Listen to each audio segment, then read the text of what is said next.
हम पढ़ेंगे मात्रा के आधार पर स्वर। मात्रा के आधार पर स्वर कितने प्रकार के होते हैं? वो 3 प्रकार के होते हैं। मात्रा के आधार पर स्वर 3 प्रकार के होते हैं। और स्वर 3 प्रकार के कौन कौन से हैं वो बताऊंगी मैं। पहला आता है ह्रस्व स्वर।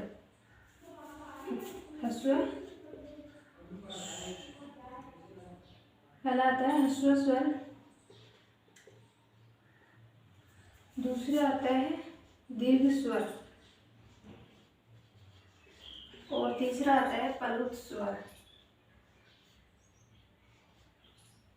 अब ह्रस्व स्वर को हम एक मात्रिक स्वर भी बोल देते हैं, एक मात्रिक स्वर।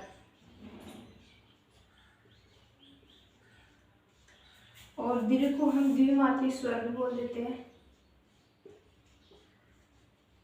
द्विमात्रिक स्वर। और प्लुत को हम त्रिमात्रिक स्वर बोल देते हैं, त्रिमात्रिक स्वर।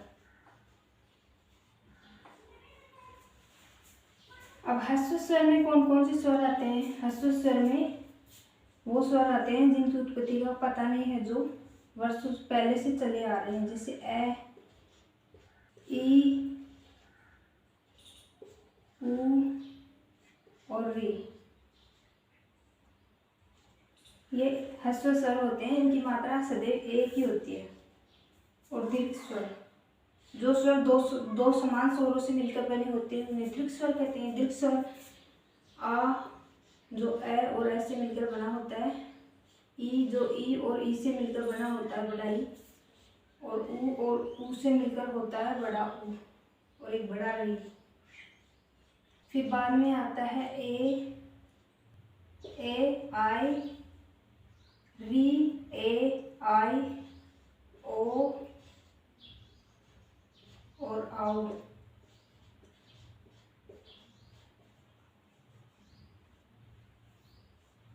दीर्घ स्वर में आ, ई, उ, री, ए, आई, ओ, औ ये स्वर आते हैं। और प्लुत स्वर में वे स्वर जो 3 मात्राओं में जितना उच्चारण करने में 3 मात्राओं में जितना समय लेते हैं उन्हें प्लुत स्वर कहते हैं। प्लुत स्वर की पहचान होती है कि शब्द के बीच में ऐसा आ जाए या फिर ऐसा आ जाए तो प्लुत स्वर होते हैं। इनको ऐसे हो जैसे ओम,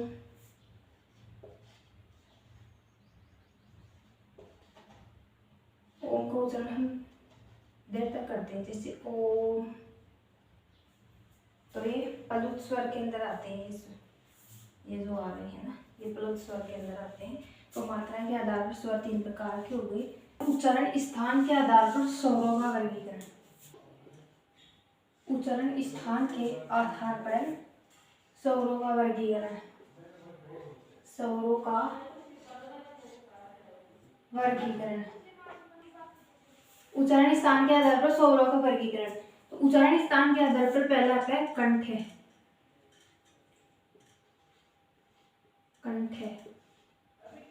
कंठ स्वर। फिर आता है तालव्य।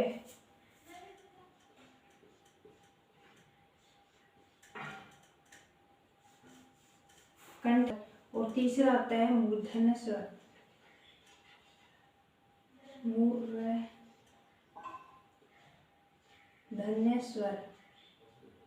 मूर्धन्य स्वर। और चौथा आता है ओष्ठ स्वर।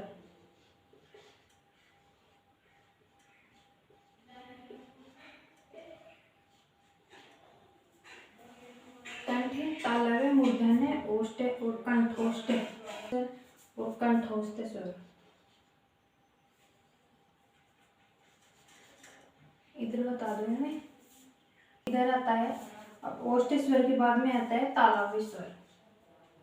कंठ तालव्य स्वर, कंठ तालव्य। और फिर आता है कंठोष्ठ स्वर, कंठोष्ठ स्वर। तो पहला हुआ है पहला कंठ स्वर, तालव्य स्वर, मूर्धन्य स्वर, ओष्ठ स्वर, कंठ तालव्य स्वर, कंठोष्ठ स्वर। अब कंठस्थ स्वर में कौन कौन से आते हैं? कंठस्थ स्वर में ए आता है, ए और आ। ये होते हैं जो कंठ से बोले जाते हैं, उन्हें कंठ स्वर कहते हैं। जो हमारे कंठ से बोले जाते हैं, जैसे ए कंठ से बोला जाता है और आ भी कंठ से बोला जाता है। और तालव्य स्वर जो हमारे तालु से बोले जाते हैं।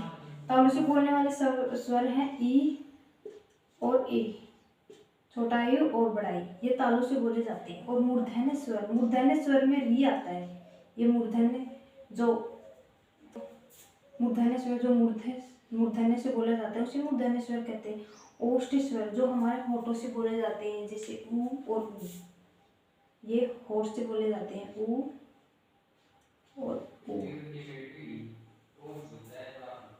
और कंठ तालव्य कंठ और तालव्य से मिलकर बना होता है ए। जो कंठ और तालव्य से बोले जाते हैं उसे ए, उस स्वर में ए और ए, जो कंठ और तालव्य से बोले जाते हैं उन्हें कंठ तालव्य स्वर कहते हैं।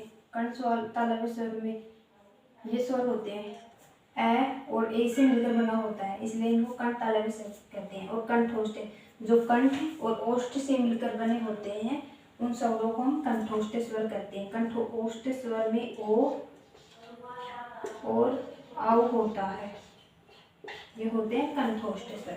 उच्चारण के स्थान पर स्वरों का वर्गीकरण, कंठ स्वर में ए आ जाता है, तालव्य स्वर में ई और ई आ जाता है, मूर्धन्य स्वर में री आ जाता है, ओष्ठ स्वर में जो होठ से बोले जाते हैं उन्हें ऊ और ऊ बोलते हैं। कंठ तालव्य जो कंठ और तालु से बोले जाते हैं उन्हें ए और आय कहते हैं।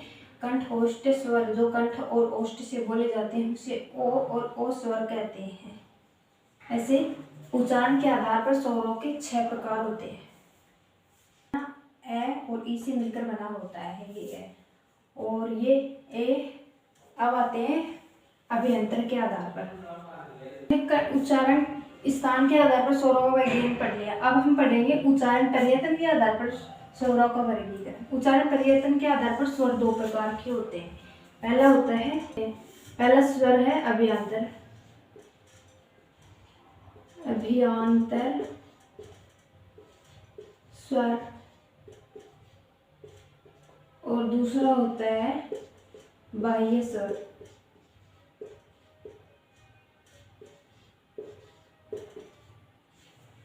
अभियांतर और